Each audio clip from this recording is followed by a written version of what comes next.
Hello students, welcome to our channel DS unique biology.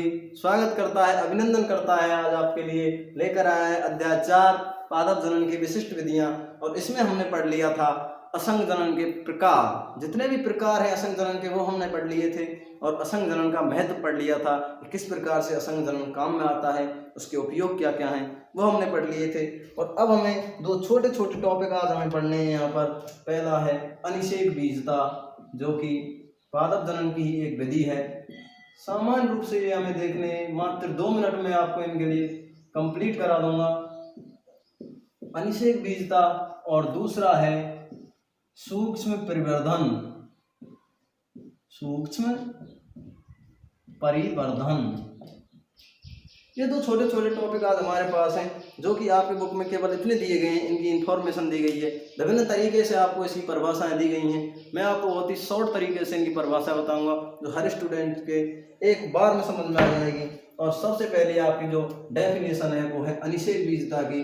और अनिषेक बीजता क्या होती है, अनिषेक जनन क्या होता है, तो मैं आपको बता दूं कि बिना निषेचन के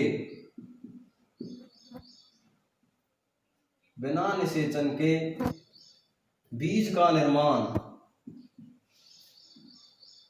बिना निषेचन के बीज का निर्माण क्या कहलाता है, अनिषेक बीजता कहलाता है या अनिषेक जनन कहलाता है। बिना निषेचन के बीज का निर्माण।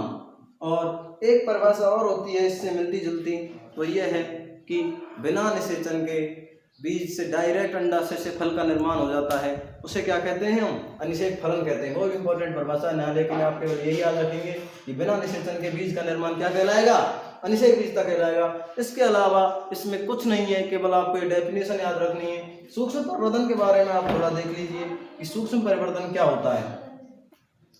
अनिषेक बीजता में केवल इतना ही पढ़ना है। सूक्ष्म परिवर्तन देखिए, सबसे पहले एक वर्ड आपके बारे में जानिए आप, जिसे कहते हैं पात्रे निषेचन। पात्रे निषेचन या पात्रे संवर्धन भी इसको हम बोल सकते हैं।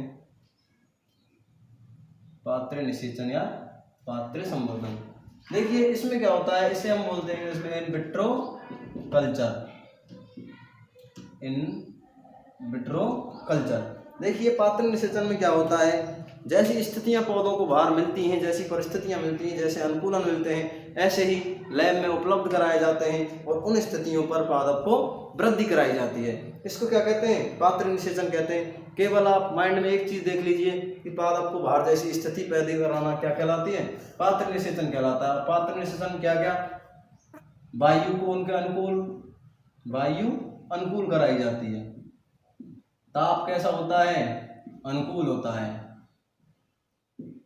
इसमें आने की जो भौतिक अवस्थाएं हैं उनको क्या कराया जाता है, पादप को उसी प्रकार से ये दी जाती हैं जिसकी इनको आवश्यकता होती है। तो सूक्ष्म परिवर्तन में, माइक्रो प्रोपेगेशन में आप केवल ये पढ़ेंगे कि पात्र निषेचन द्वारा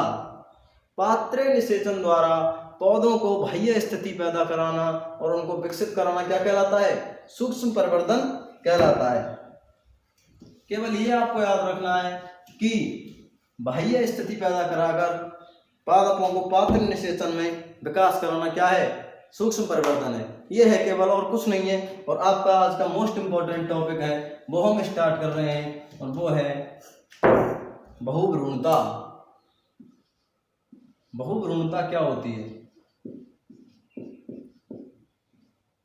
देखिए स्टूडेंट, सबने हिंदी पढ़ी है, हिंदी में आपने संधि पढ़ी है, जिसमें बहु का अर्थ क्या होता है, एक से अधिक, पॉली बहुत। तो यहाँ पर जो वर्ड है वो है बहुभ्रूणता, और इसका सामान्य सा अर्थ है जो आपको वर्ड को देखते ही पता चल रहा होगा कि एक से अधिक भ्रूण, एक से अधिक भ्रूणों का विकास। और इसी में परिभाषा छुपी हुई है जहां आपको अर्थ मालूम हुआ है, एक से अधिक भ्रूणों का विकास।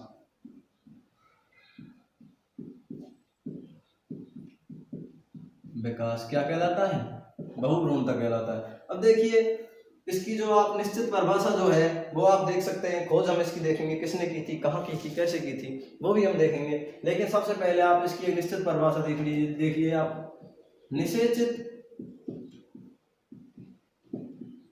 अंड से एक से एक से अधिक भ्रूणों का निर्माण, किसका निर्माण? भ्रूणों का निर्माण। निषेचित अंड से, बीज से, बीजांड से, किसी से आप कह सकते हैं, लेकिन निषेचित अंड यहाँ पर हम ले रहे हैं, या फिर आपको परिभाषा को यहाँ से ही बोल सकते हैं कि एक से अधिक भ्रूणों का निर्माण क्या कहलाता है? बहुभ्रूणता कहलाता है। देखिए हम सभी जानते हैं कि कोई ना कोई परिभाषा जो होती है, कोई ना कोई वैज्ञानिक उसको देता है, किस प्रकार से उपलब्ध होती है। तो यदि हमसे कोई पूछ ले कि बहुभ्रूणता की परिभाषा सर्वप्रथम किसने दी या बहुभ्रूणता की खोज किसने की, तो हम कह सकते हैं Antony von Leeuwenhoek. Antony von Leeuwenhoek ने क्या किया था? बहुभ्रूणता की खोज की थी और हमें बताया था बहुभ्रूणता क्या होती है। देखिए एंटोनी वॉन ल्यूवेनहॉक, आपको कुछ याद आ रहा हो तो इन्होंने एक चीज की खोज और की थी, और वो की थी जीवित कोशिकाओं की। जीवित कोशिका की खोज किसने की थी? एंटोनी वॉन ल्यूवेनहॉक ने ही की थी। कहाँ की थी? मवाद कोशिकाओं में की थी इन्होंने जीवित कोशिका की खोज। वो अपना टॉपिक नहीं है, टॉपिक आएगा जब हम वो ही पढ़ेंगे डिटेल में। जीवित कोशिका की खोज किसने की थी? एंटोनी वॉन ल्यूवेनहॉक ने की थी। और बहुभ्रूणता की खोज किसने की थी? एवी ल्यूवेनहॉक, एंटोनी वॉन ल्यूवेनहॉक ने की थी। अब देखिए जो अनावृत बीजी होते हैं, एंजियोस्पर्म जो अपने हैं, एंजियोस्पर्म में अधिकांश पौधों में बहुभ्रूणता पाई जाती है। तो आप कह सकते हैं कि बहुभ्रूणता अनावृत बीजियों में क्या है? सामान्य लक्षण है। यदि अधिक पौधों में पाई जा रही है तो क्या है? सामान्य लक्षण है। अर्थात बहुभ्रूणता क्या है? सभी एंजियोस्पर्म में या अधिकांश एंजियोस्पर्म में मिलने वाला एक सामान्य लक्षण है। लेकिन जिम्नोस्पर्म्स में या आवृत बीजियों में, देखिए यहाँ आप लिखेंगे अनावृत बीजी या नग्न बीजी जिम्नोस्पर्म, इसे बोलते हैं जिम्नोस्पर्म, और इसे बोलते हैं आवृत बीजियों को एंजियोस्पर्म्स। बाय मिस्टेक एंजियोस्पर्म में क्या होता है? कुछ पौधों में या कुछ कुलों में, जैसे प्याज है और धतूरा है, इनमें क्या है? ये पाए जाते हैं बहुभ्रूणता, यानी कि। लेकिन बहुभ्रूणता में क्या सभी भ्रूण बीज में परिवर्तित हो जाएंगे? क्या आपको लगता है कि बहुभ्रूणता में जब एक से अधिक भ्रूण बोलेंगे तो सब भ्रूण विकसित हो जाएंगे? नहीं, ऐसा नहीं होता है। केवल एक भ्रूण विकसित होता है और बाकी भ्रूण नष्ट हो जाते हैं। जैसे कि आपने परागकणों में पढ़ा था कि केवल एक परागकण से एक परागनली निकलती है, बाकी सभी नष्ट हो जाते हैं। उसी प्रकार यहाँ पर एक भ्रूण विकसित होगा और सभी क्या होंगे? नष्ट हो जाएंगे। लेकिन देखिए इसके अपवाद भी मिलते हैं, जैसे अधिपादप है एक एपीफाइट, अधिपादप वेंडा। इसमें क्या होता है?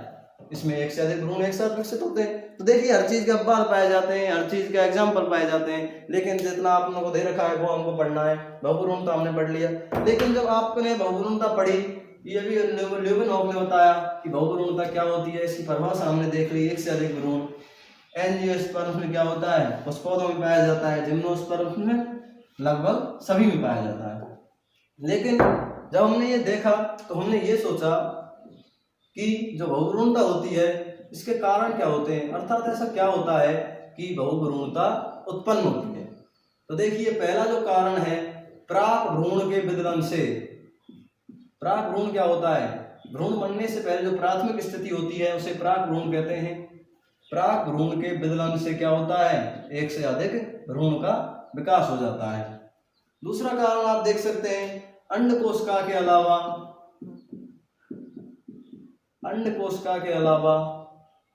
अन्य कोशिका से भ्रूण का निर्माण, ये क्या है? बहुभ्रूणता है। और तीसरा कारण आप देख सकते हैं, बहुत सारे कारण होते हैं लेकिन तीसरा कारण, एक और सामान्य कारण आप देख लीजिए कि बीजाणुद्भिद कोशिकाओं के सक्रियता से। बीजाणुद्भिद कोशिकाओं की सक्रियता से क्या होता है? बहुभ्रूणता हो जाती है। बहुभ्रूणता विकसित हो जाती है, एक से अधिक भ्रूण निर्मित हो जाते हैं। बहुभ्रूणता आज हमने पढ़ लिया। इसके बाद हम पढ़ेंगे बहुभ्रूणता के प्रकार, कितने प्रकार की बहुभ्रूणता पाई जाती है। ये आपका लास्ट टॉपिक रहेगा। टॉपिक तो एक और है, कायिक प्रवर्धन है, कायिक जनन, लेकिन वो हम फर्स्ट चैप्टर में पूरा पढ़ चुके हैं। तो आपका लास्ट लेक्चर एक बचा है, बहुभ्रूणता के प्रकार, टाइप्स ऑफ पॉलीगैमी। बहुभ्रूणता के प्रकार हम पढ़ेंगे। पॉलीएम्ब्रियो क्या होता है, बहुभ्रूणता क्या होती है, उसके प्रकार पढ़ेंगे। किस प्रकार से बहुभ्रूण पाए जाते हैं, एक से अधिक भ्रूण किस प्रकार विकसित होते हैं। देखिए आज के लेक्चर में आपने बहुभ्रूणता पढ़ ली, अनिषेक बीजता, अनिषेक फलन पढ़ लिया, सूक्ष्म प्रवर्धन आपने पढ़ लिया, और इसके बाद में आगे हम पढ़ेंगे बहुभ्रूणता के प्रकार। आपका बहुत बहुत आभार।